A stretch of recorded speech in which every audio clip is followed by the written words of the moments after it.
Perfect. We are stranded on this island. So those of you in the chat, keep putting in the random items that we are finding and that we packed in our survival kits. I brought flint because I knew that Kate was going to use the matches for anything other than making a fire. And so I had to make sure that we had something at least to be able to start a fire and keep us warm at night. So the flashlight isn't going to cut it for us. I'm not using the flashlight for that anyway, am I? All right. Callie says, well, in my survival kit, I've got Bible, water, and food. That, unfortunately, these are pretty obvious. I'm gonna preach sermons to you guys, Kate and Sway, because if we're trapped on a desert island or a remote island with no chance of getting rescued, I need to practice preaching and to hear myself talk a lot. I like to do that, so I'm going to be preaching to you guys, and then water as my throat gets dry. I'm going to have a little more water and snack too, so that I can continue preaching in that sort of way. Plus, if any of these people log on to the phone that I also packed in my bag, well, we can do like a whole Summit Online from the desert island. Along with matchsticks, I think I'm going on to the next one. Molly Yes. suggested toothbrush and toothpaste. So I'm going to bring the toothpaste as like the adhesive for my matchstick models. So as I stick it together, it will dry and I'll be able to keep them. And then the toothbrush is actually going to be used as a hairbrush, because even if I am on this island, I don't feel like I need to have clean teeth, because who cares? But if my hair gets crazy, then I don't know about being rescued. I might just look like I belong there. So toothbrush for the hair, toothpaste for the matchsticks. I'm gonna be bringing kittens because Dr. Jones, who's one of our amazing speakers at online and currently my professor, is absolutely terrified of them. He absolutely hates kittens, and so I'm gonna be using it as some kind of repellent for Dr. Jones. Just whenever he gets on my nerves, I'll hold up the vast array of kittens that Heather's provided me, and Dr. Jones will be on his way and out of my business. Very good. Hey, if you're just logging on, we're just playing a pregame show here, like we do every morning before Summit Online. You're telling us what the random objects are in our survival kits because we're stranded on this island. We're telling you why we packed them. So Stephen tells me that in my survival kit, I have a Choose Your Own Adventure book. We're going to be reading this together and acting it out in real time while we're stranded, so that maybe we can actually find our way off the island. And while we're there, we're going to have a grand adventure, of course. And so we're just playing a game right now, like we do the morning of every day at Summit Online. So Kate, tell us, why did you pack avocados? I packed avocados because I can use the pits of an avocado as a wrecking ball for my model structures that I've made with the matchsticks if I don't like how they're turning out. And then the avocado itself I'll be using as a face mask, because I'm sure there'll be some crazy sun exposure on this island. And again, image is everything. So avocado face mask for hydration, pits for the wrecking balls. Totally. And then Kate, Sway, tell us why you packed socks in this survival kit. Well, the obvious reason is to keep my feet warm, but more specifically beyond socks, I'm going to be bringing my Summit Online socks. And so when we have the meetings, like you were saying, and you're preaching sermons or whatnot with your Bible that you brought, that I can represent Summit Online with my Summit Online socks as I do that. So I came extra prepared, or maybe Callie brought me the Summit socks. I'm not sure, but Fantastic. All right. Well, thanks for joining us for this pregame. We end up having a lot of fun every morning before the content actually starts with our students. And the games are sometimes very random, like you just experienced, especially if you were logging on wondering what in the world is going on here. We like to keep it that way. We like to mix it up. We like to keep the students engaged in random ways, silly ways, to go along with sometimes the very serious content that we are discussing throughout the week. So Summit Online has been going on now really since COVID, since the pandemic, and we had to pivot.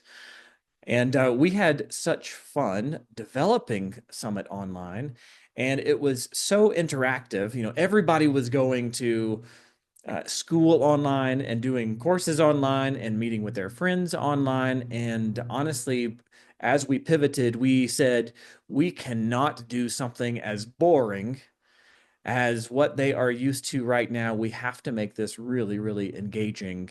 And by God's grace and by some extreme creativity from the Summit audio visual team and the people who were just on staff, we came up with our own platform to use. It's called the Summit Virtual Platform.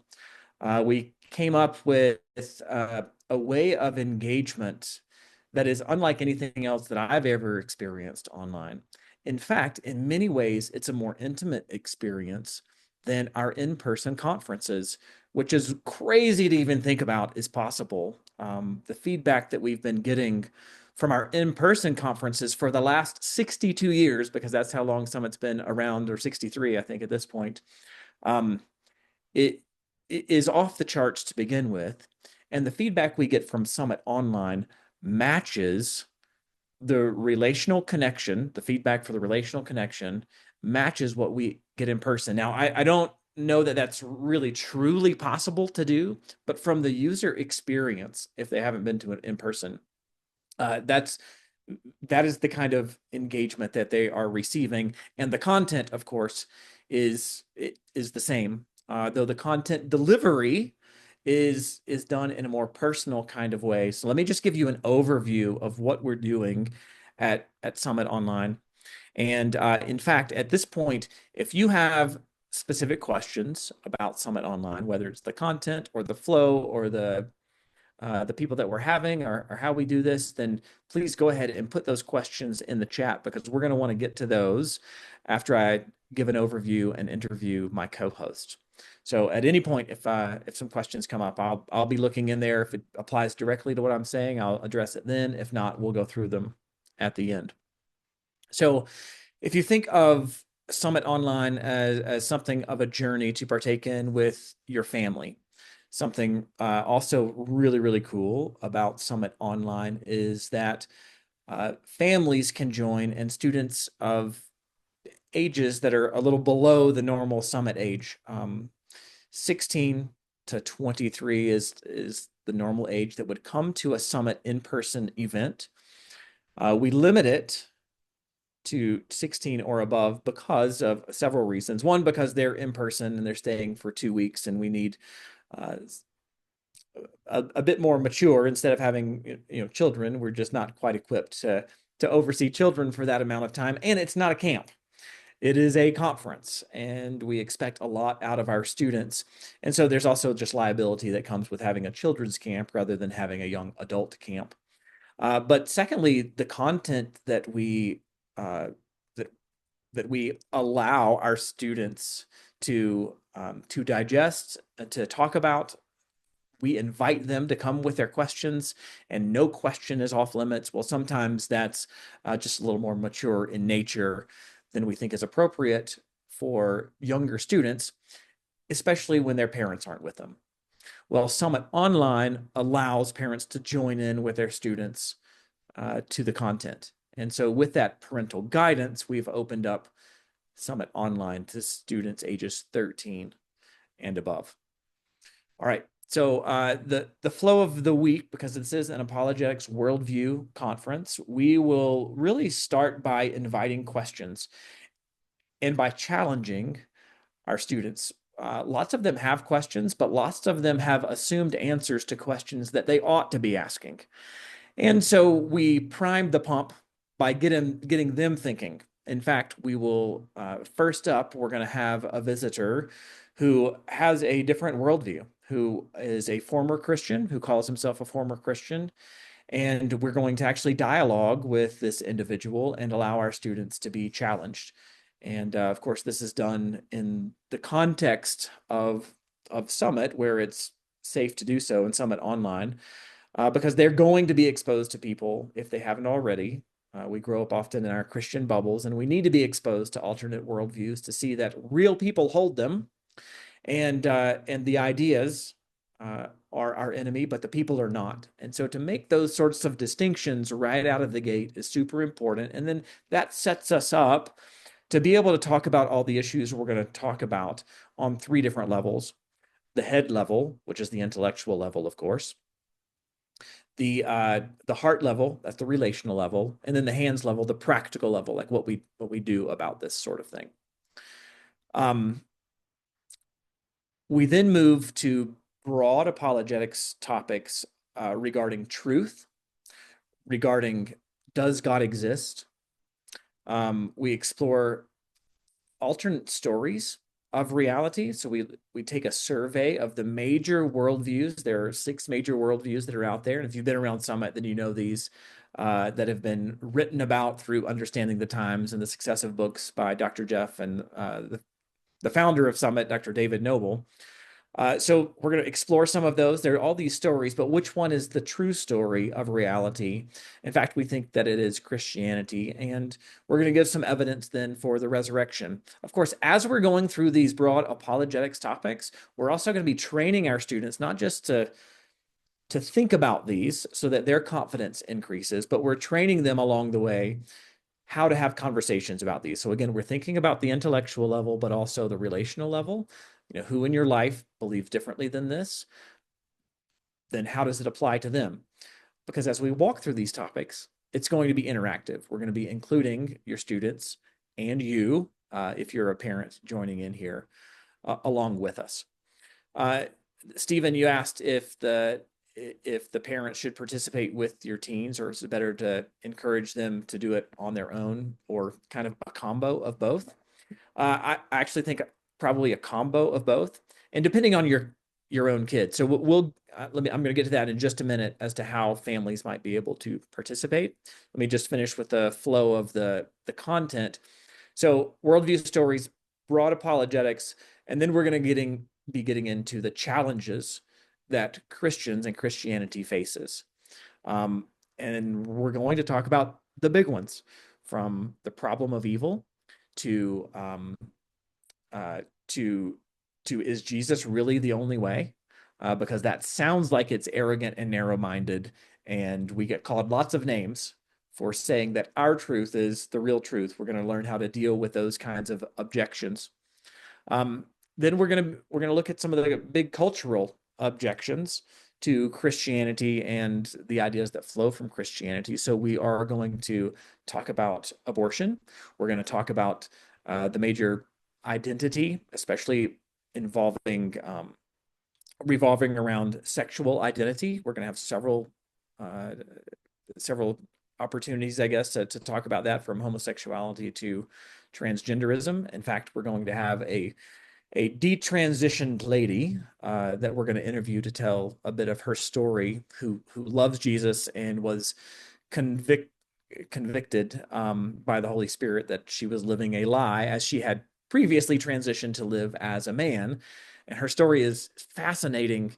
And so we'll learn not just, again, about the topic, but about real people who are struggling with these sorts of issues.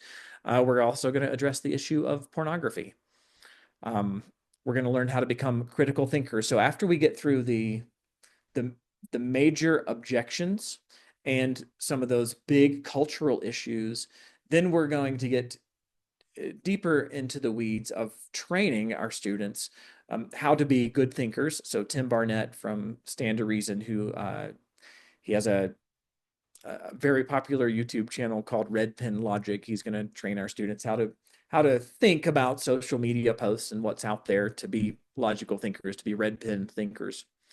But then we'll also be thinking about technology. We're using a technological platform during Summit Online, which I think is for the good, but it's a tool that I think the enemy has a really great handhold in. And so how we use technology can be used for worship and for glorifying God and for expansion of the kingdom, but it can also be at a detriment to all of those things, including ourselves. We'll help the students learn how to ask really good questions to advance conversations. and that's called tactics. But then we'll finish up the week talking about God's will and decision making, because so many of our students are on the precipice of really big decisions and they want to make God honoring decisions. And then just what it means to live on mission day after day in their lives. Okay, so that's the content. I know I just threw a lot at you, but there's a lot to Summit Online when it comes to the content. Now, Kate, I'm going to ask you to just explain a bit to us, though I just gave more really of the, I alluded to the fact that there are some heart and hands aspect. I gave a lot of the intellectual, like I gave the topics. Maybe you could hit on the heart side of things. How are we intentional to make this relational for the students within the context of online? It's relational, but then we're also training them to be relational. Maybe you can just hit on some of those things. Yeah, of course. I think part of the way this is structured is we are very aware as Summit that the head and the heart and the hands cannot be divorced from one another. They should naturally flow into each other. So as we present these ideas, I think one of the main ways that we try to incorporate the relational side of this, first of all, is through our chat. We have an option for the students to engage not just with the speakers, with their questions, but also with each other to see that they are not alone, that there are other students or even families out there that are addressing the same questions, that are engaging it with them. And I think that sense of camaraderie is huge, especially for a lot of kids at that age, students at that age, to know that this is just part of the process of growing up. This is happening to other students around them in their communities or even in distant communities. That's a part of it. The way that we as hosts stand in as kind of mediators between the speakers and the students to help them know that they're seen, making sure that their questions get asked and answered to the best of our ability. The way that we handle sensitive topics, because oftentimes these aren't just intellectual. We don't just want to know about the character of God or the issue of pornography or the issue of mission because it's an idea. We want to know because we struggle with these questions, because we struggle with the character of God. We struggle with what it means to live that out. And I think even just in the process, the way that those are answered and addressed is very relational, very personal. Um, those are some of the big ones. We also try to make it fun, and I think having those connections that are made through laughter and through a kind of shared silliness is also huge for building the relational side of it. This doesn't just have to be serious. It doesn't just have to be heavy. We can engage each other as people and enjoy being together, even on an online platform, with some of that shared humor. So that's some of the first stuff that comes to mind. Yeah, fantastic. It's so cool to me that you can the students actually make friends with the other students on this online platform. And for me, that I grew up before online was really a thing. It kind of boggles my mind, but this is the way that students connect with one another, and to see them maintain friendships and then often meet in person when they come later to an in-person summit is really really cool. But we as hosts are still friends with some of the students that we've made friends during the week, and they continue to email us or interact with us in a variety of ways. So, Sway, give us some insight to the hands category of this week, because though we have students becoming relationally connected through us, to us, the hosts, who we then, as hosts, becoming their friends, introduce them to our other friends, the speakers, we become something of a community through the week and train them in what I would say is we give them a taste of what real community could look like, a taste of it, so that they might be better equipped to build that kind of community through the kinship that we have through Jesus outside of this little community. But we're not asking them simply to sit behind their computer all day long. We want them to get busy with their hands to put some things into practice. Maybe you can just walk through a bit of what that looks like throughout the day. I'll let you take it from there, Sway.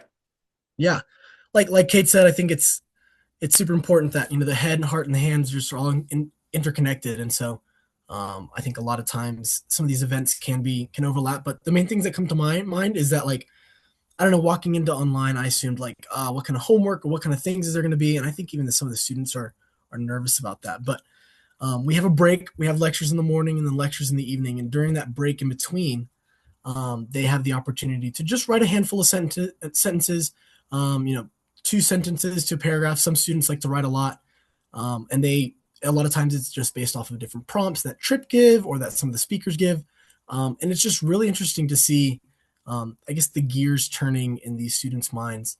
I think even other speakers like with Tim Barnett, just having them practice and interacting with the chat and using their brains to think like, how can I work out these different things that come in, like social media. Somebody will just get on social media and say whatever. And it's really easy to take a lot of things that we see today at just face value, and just being able to see the students dissect what the statement says and to think for themselves, to think clearly, I think really puts that hands into practice. And I think the final thing that I've seen, I'm currently at CCU right now, and there's several students here that I've met that have gone to Summit Online. I was actually just talking with one earlier today, and just seeing like he was just talking to me. His name's Jackson. He's a good friend of mine. And he was just saying like, oh, just a lot of the things that I learned at Summit Online like have been helpful for me here at school, and just learning the ways to interact with my friends and people who aren't believers. And so a lot of times I think we don't see that aspect of it, but just being able to interact with some students like that and seeing them live out the hands aspect of it has been really neat. Very cool. Thanks, Sway. So the flow of each day from we have a morning. It's hard to tell you the time exactly because everybody's in a different time zone. But for us, it was basically 8 o'clock until noon. So there's those 4 hours, and we do content. We have breaks, interactive exercises for the students, and there will be some prompts for you guys as families that are joining in to have some discussion time and some reflection time as well. We break at lunch and we give some assignments. So during the afternoon, there's often not just the reflection time that Sway alluded to, but also we usually have some sort of little project for them to submit, because when we come back at 4 p.m. in the afternoon, we get to see some of those submissions that our classmates basically have participated in, have thought about, and have shared now with the rest of the group. So we highlight some of those, and we have some usually some fun, silly laughs at that time as we then get back into some content that will last us until 7 at night. So 4 hours in the morning, 3 hours in the evening. But don't think you're just like stuck watching a program. It's again highly interactive, and the students will be able to ask their questions. There'll be discussions, and so again, it's so hard. I'm sounding like a salesman of some sort. It's like, you just got to do it, and then you'll know what I'm talking about, kind of thing, right? All right. Last question for the host here, and then we're going to get to your questions that you guys have put in the chat. What's your favorite part about Summit Online? I will tell you that mine is seeing the transformation in the students, because it really blows me away that now that I've seen it for the last 5 years, it shouldn't be surprising to me anymore. But I love seeing the transformation of the students in this 1 week time of interacting and walking through this sometimes difficult material together. There is simply a difference, and the feedback we get from the students is that this experience has moved them closer to the Lord, or has allowed them to be more equipped to be a better ambassador where God has placed them in an arena maybe they were struggling before. That's my favorite part. Kate and Sway, what's your favorite part? There are two things come to mind, and I'll try to keep it brief. I think one of the first things that strikes me every year, and I've been doing this since 2020, is the sense of relief that so many students feel that they get to ask their questions, and that questions aren't scary, that there is a way that they can be engaged and addressed and thought through in a community where they're not going to look stupid for having them, They're not going to look stupid for having follow-up questions. And there are ways to begin to start answering those questions, places they can go, resources they are offered. Even if that leads to more questions from there on out, I think there's a confidence and a freedom that comes from having those questions finally asked and finally responded to, not with shame, but with encouragement and excitement. That's one. I think the other part that I really enjoy every year is the way that our speakers engage with students. One of the unique things about Summit Online is the fact that students can ask their questions in real time to the speakers as they're going through the material, and the speakers are just incredible at engaging with those questions in the moment and of saying, here's where we're going with this material, but if we need to stop and take time to address this question as whatever it's brought up, let's do that. And our in-person conferences just don't have that ability. So this makes it very personal. It can make it very directed. And I think students leave with the sense that they were seen, not just in a classroom, but them with their question by the speakers. So those are two things that I love every year. I also had two things that came to mind. I think the first is just almost like the funnel of students just all coming in through one platform, and just seeing so many different students of different ages and different backgrounds and just different experiences, and seeing them interact with the speakers. And just I think a lot of times we see technology as a negative thing, and there's definitely elements of it, but just the liberty to just be able to ask whatever they want and just the honesty. And every single time, like I've just seen some really personal and vulnerable questions being asked, the rest of the students just being able to come around those students, encouraging them, and the speakers just being there, encouraging them, and giving them different resources has just been so neat to see. It just the online platform just gives a different opportunity for some of those conversations. And the second thing is just the fun that we have. I knew Kate and Trip before doing Summit Online, and online just brings a different side of silliness out of them that I just think we have a great time. Just the speakers just get involved, all the students have a great time. And I genuinely have a lot of fun doing Summit Online, and I think a lot of the students do as well. All right. So thank you guys for kind of tuning in and hearing us rant and on Summit Online. We love it so much. Like it really is fun. It's one of the highlights of my year, and I get the privilege of teaching in many different venues, in many different contexts. Of course, most of them, I mean, sometimes it's on Zoom, but usually it's in person. And I really look forward to this online conference. It's just really, it is just really fun. That was good, Sway. All right. So if I go back up to the beginning of some of your questions that you put in there, some of this maybe we touched on. So I'll slow down and make sure we hit your questions well. What percentage of the time is spent on pro-life and abortion and related apologetics? So we do cover pro-life abortion topics in almost every summit conference that we have, and online is no exception.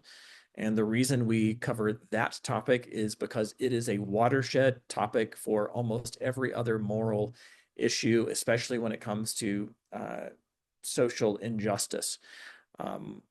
Any issue that involves the mistreatment of other human beings, this issue helps us see that very, very clearly, because we are talking about the most vulnerable of humanity, while we are learning that human beings are valuable not because of their traits or their abilities, what they can do, but they're valuable because of what they are. They are human, made in the image of God. And as we see this applied to the most vulnerable of humanity, it is then obviously transposed onto every other member of the human species, which involves us. So oftentimes going through this topic, students understand a bit more deeply how valuable they are because they are human. So that's why we definitely cover that topic, and just because it is so such a polarizing kind of topic in our culture. People throw stones at each other, and it's a helpful topic to learn if we can navigate through the waters of this one in the public square to make a reasonable defense for it without getting offended when someone believes differently than us, if we can navigate this topic, then it helps us when it comes to all those other topics as well. So we'll spend, I think, on that topic specifically, an hour to an hour and a half of the week on it. So Megan Allman will speak on that, and then there's a Q&A afterwards. So yeah, maybe hour and a half that we'll spend on that one. So I don't know your actual name, but ERS, that was for you. Stephen, you had asked about whether or not parents should participate. It depends. If your student is under 15, then we really want the parents involved, watching alongside of your younger students, just because of the content that's going to come up, like the issue that I just talked about, that might need some parental guidance. Also, because we open up the chat and ask students to submit their questions, we don't have like direct control over the chat unless people are posting things inappropriately. Then we shut them down. That although that really doesn't happen because of the students that are coming to this online conference. But if that does happen, it gets shut down. But we want them to be able to ask their questions and the things that they're struggling with to be able to come out and so so we don't always know what's going to be asked or what topic we'll get on to. So be involved if your kid is under 15. We want you involved. If your student is over 15, then it really is going to depend on the student. If you're if you really want to encourage your student to be open, to be able to ask the hard questions, and they may be a little nervous to ask those questions while you are present. If they're potentially struggling, and sometimes it's hard to know this as a parent. I'm speaking as a parent of a 19-year-old and a 13-year-old. They'll be 14 in another month or so. I would say I want them to be able to ask questions without me in the room, and I want them to do that and share their thoughts without the pressure of me looking over their shoulder. So my 19-year-old, I I would want her to do it on her own without me. My 13-year-old, I'd want to be around. And I would still want them to be able to participate without me totally looking over their shoulder. And we've actually arranged it so that you can watch together if you sign up as a family to do this. It's a particular cost, and I can't. Heather, you'll have to remind me of the cost. I know you told me earlier. So it's a cost for the first member of the family, and then it's significantly cheaper after that. And the reason is we want you to be able to all watch through the platform together, but then each have your own devices to be able to input your own comments and questions, whether you submit anonymously or not through the platform. We want you to be able to interact on your own through your own device, and so it allows for that kind of thing to take place. And that's how I'd want to do it with my younger kid. So hopefully that's helpful, Stephen. Um, Kate, you want to take maybe the next two questions there from Sharon? I'll chime in if you want me to. Yeah, of course. Sharon, so the first question I see here is that parents understand the necessity and importance of the content presented and shared at Summit. However, how do we as instructors address or handle participants or students who are not as eager to attend as their parents would like? This is not an uncommon phenomenon. We often have students who have felt like they're being a little bit forced into this by their parents or their providers. It's not something we ever try to address head on because so much of the way the conference is structured in and of itself draws students in, and we'll have so many students that start and say, I didn't want to do this, but the way the questions were answered, the caliber of the speakers, the fun that they were brought into through the hosts and the opportunities that we present to them, and especially the way that other students will engage them and bring them in, that shift naturally happens most of the time, that they leave very, very content that they were a part of it and with some significant friendships as they leave. There is a bit of an overview that we will present at the week where sometimes we'll mention that we're aware some people don't want to be here. And we oftentimes just ask them to give it a chance, to just be willing to engage, be willing to stick it out and just see how it goes. And that's typically all that we've had to do because they end up having such a good time. Uh, as far as your second question about opportunities to accept Christ as Lord and Savior presented to participants who've not accepted Jesus, um, as far as the last few years, I don't know if we've ever had a traditional altar call, so to say, where we have a dedicated space for inviting participants to accept Christ as their Savior. Um, I do know that there are moments where that is worked in, whether that's in our presentation of Jesus being the only way, which is one of our topics that we address. Is Jesus really the only way to salvation? And if so, what does that mean for your life? We cover it a little bit in our conversation about evil. How do we reconcile a good God with an evil world that we live in? And what is the answer to that? Where do we take those deep questions of pain and suffering? Where do we go with that? It would have to be to a good God who is compassionate, even if he is mysterious. And there's an opportunity there. We have an on mission talk at the end, which I'm actually the speaker for that, and I think this is a good encouragement to me to incorporate that into my talk at the end and say, if you want to dedicate your life to the goodness, the truth, and the beauty of the gospel, then this is a good moment. We also always encourage students to get involved in discipleship groups and in church communities after Summit Online more intentionally. And I think there's a handing of the baton from us to those other communities to continue those conversations, even if it's not an official handing off. We want people to be engaged in the communities around them if that's something that they're interested in. I hope that answers your question, at least in part. Yeah. Great job, Kate.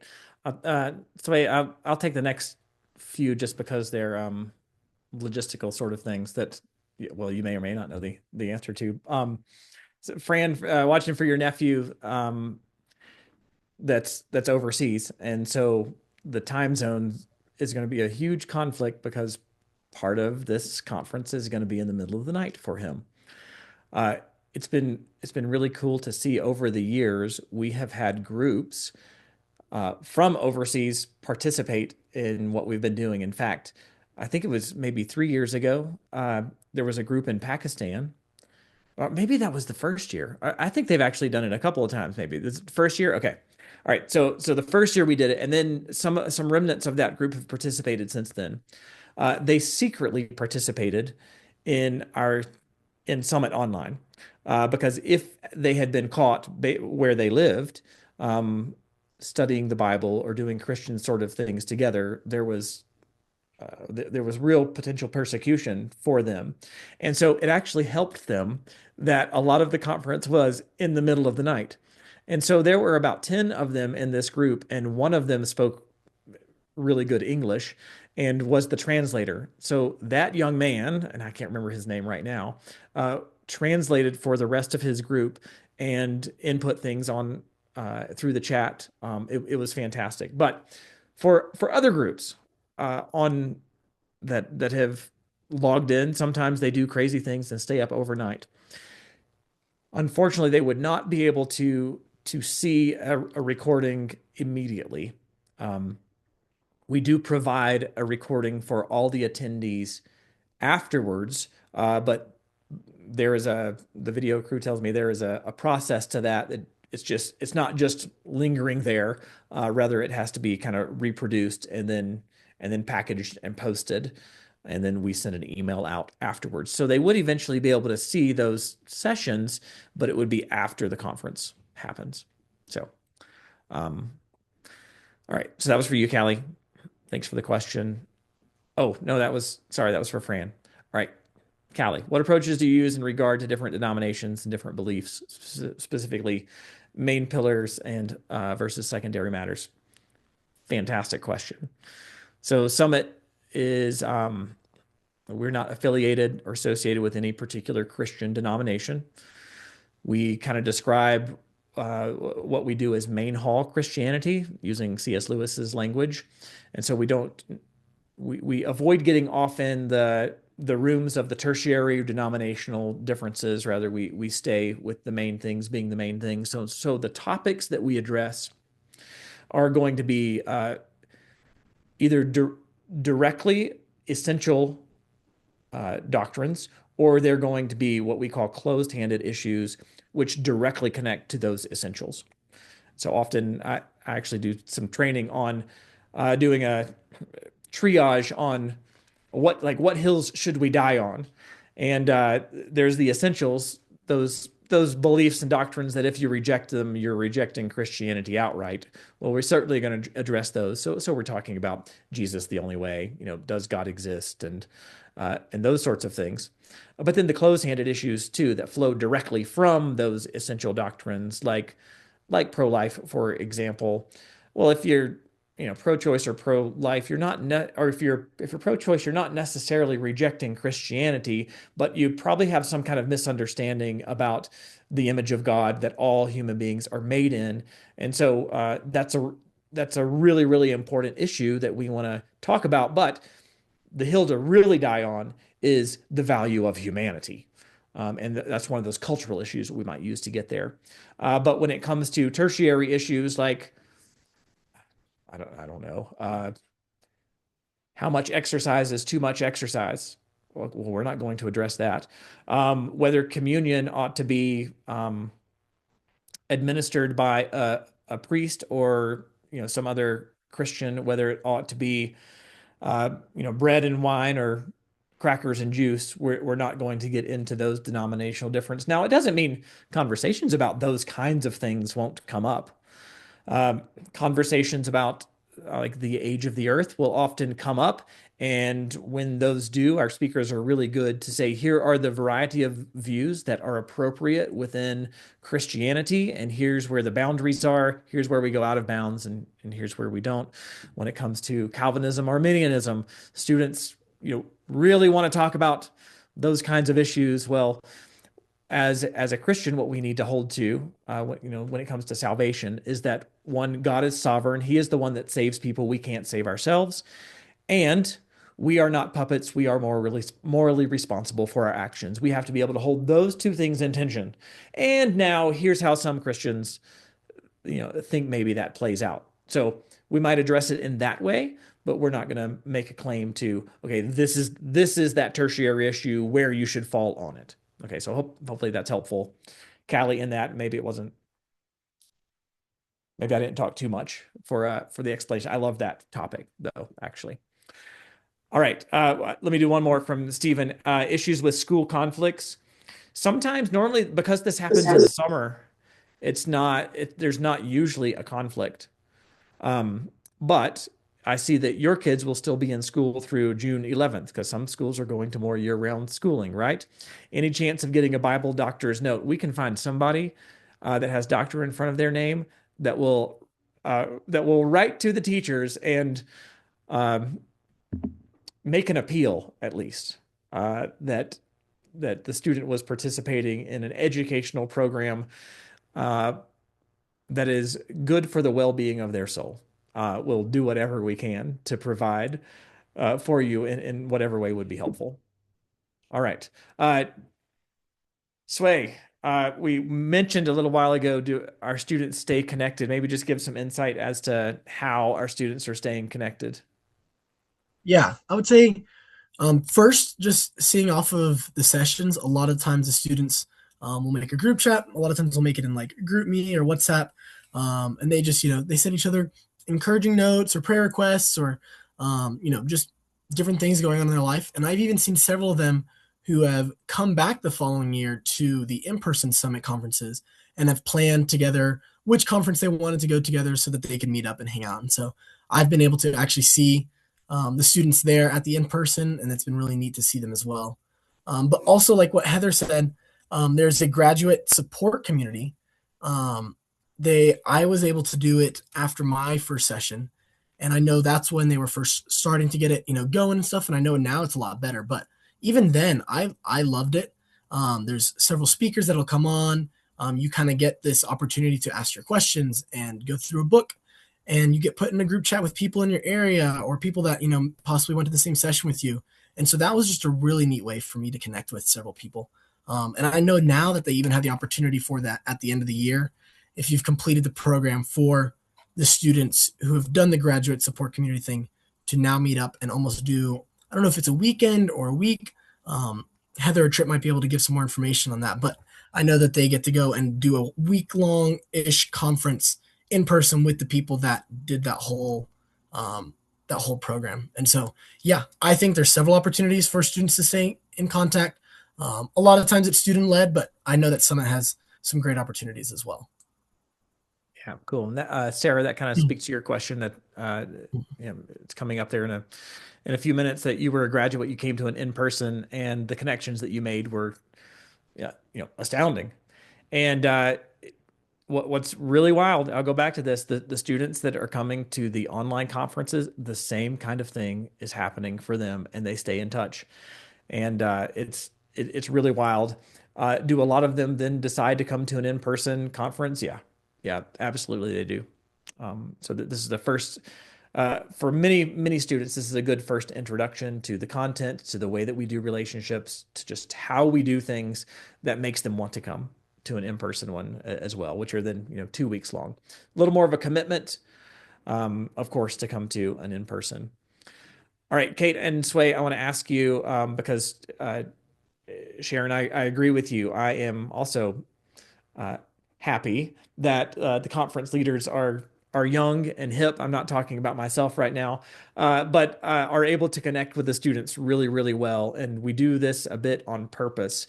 So me, I'm kind of the old guy, the old guy host, and then Kate represents basically the next step for our students. So a few years down the road, I'll let her tell you in just a minute her education, but she's doing a master's degree right now. And then Sway, who is more the student's age, though he's now in college, but he's more the student's age. And so us, first of all, us being friends, because we genuinely are friends. I'm not their boss or anything else. We hang out together, and that allows our students to, wherever they are, to enter into our friendship and to be able to relate to us on a variety of levels.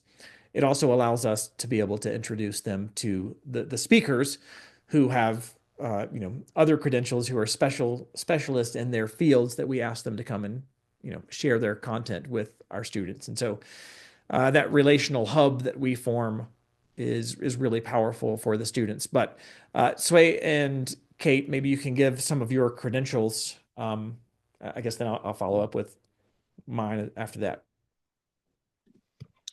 Yeah, of course. I am also Summit graduate. I went to a session in 2017 and I did their semester program before it became a gap year, which is something that Summit offers, is a gap year program. I staffed at Summit Gap Year after I graduated from Colorado Christian University with a degree in theology. I am now, like Tripp said, getting my master's and in Old Testament theology specifically, because I just love it.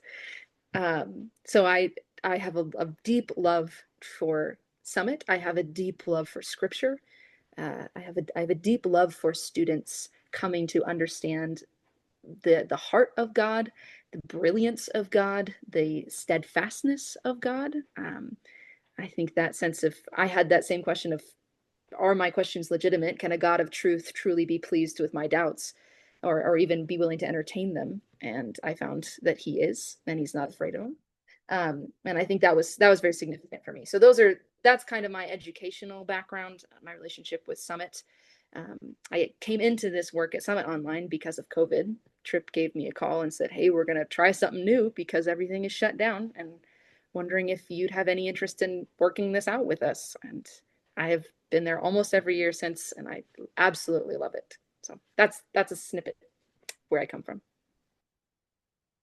Yeah, for me, I attended two of the summer in-person conferences, and because of that, I decided to go do the Summit Gap Year program. It was the first year, so Tripp led the program. Kate was one of the staffers there, so that's how I got to know them.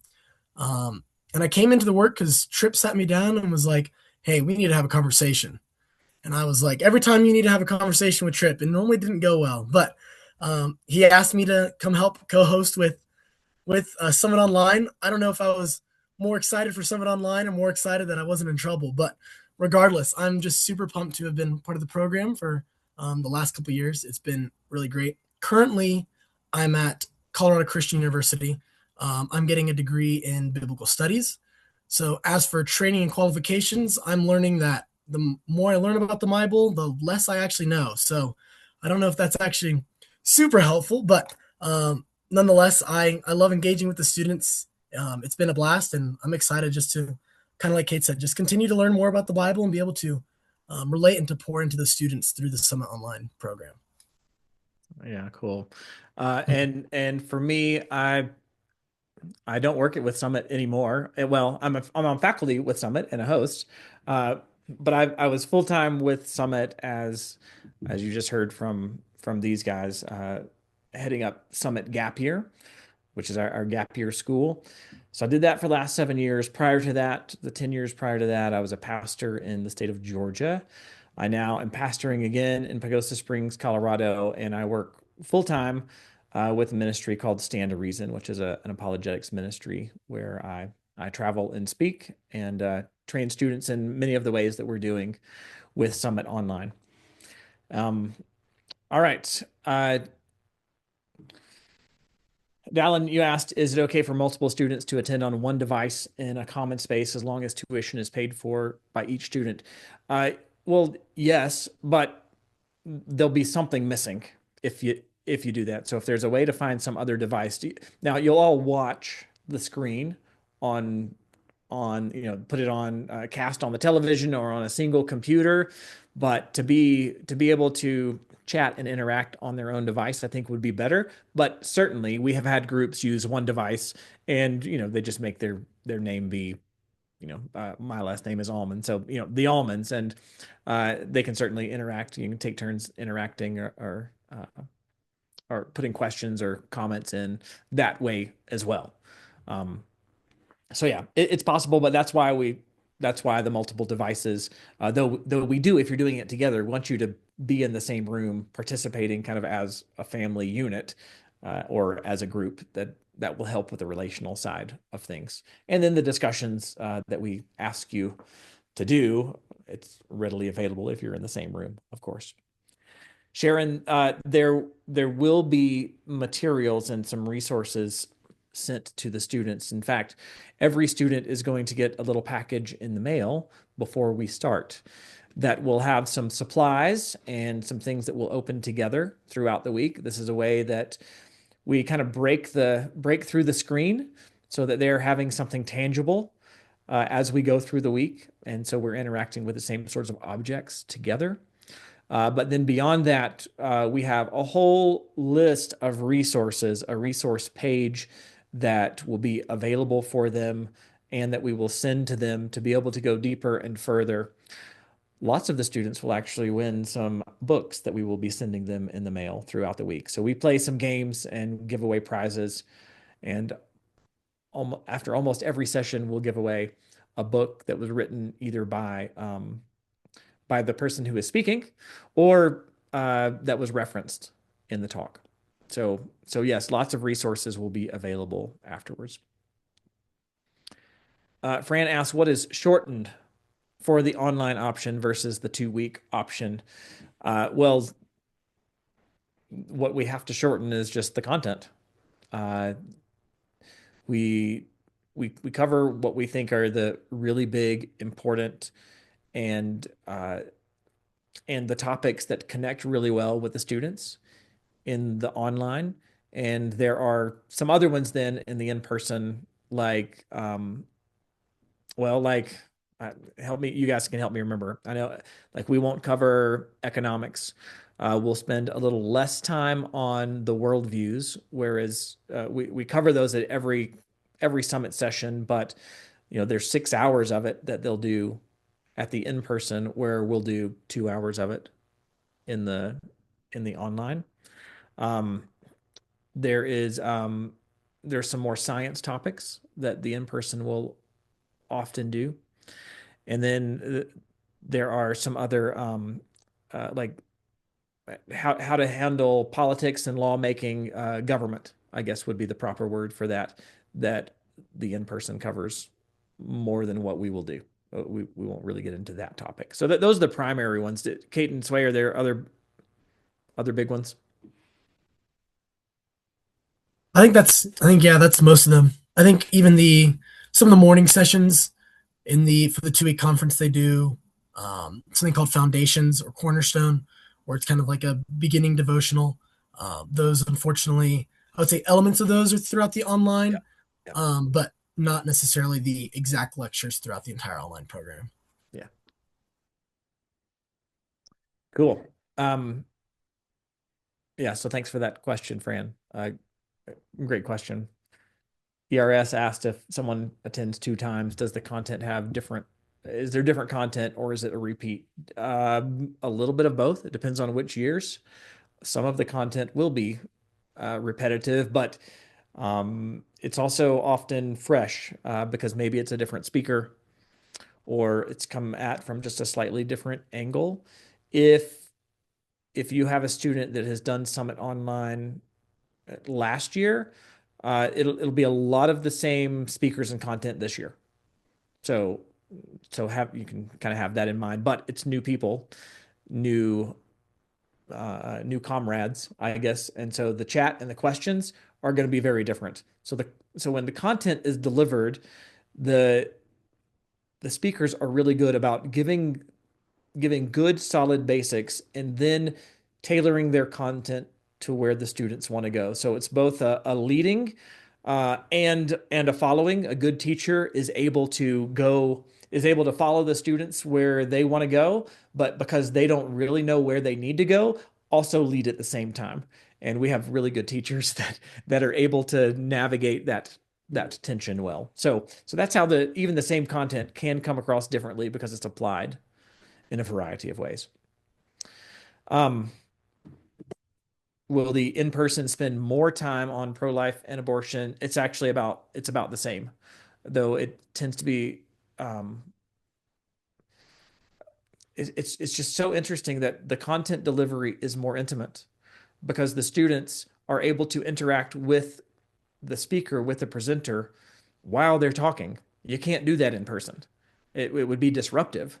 But the way that talk is done is that there will be like 45 minutes of content delivery, and then there will be at least 30 minutes of Q&A. And the in-person, you just can't do something like that like we can online.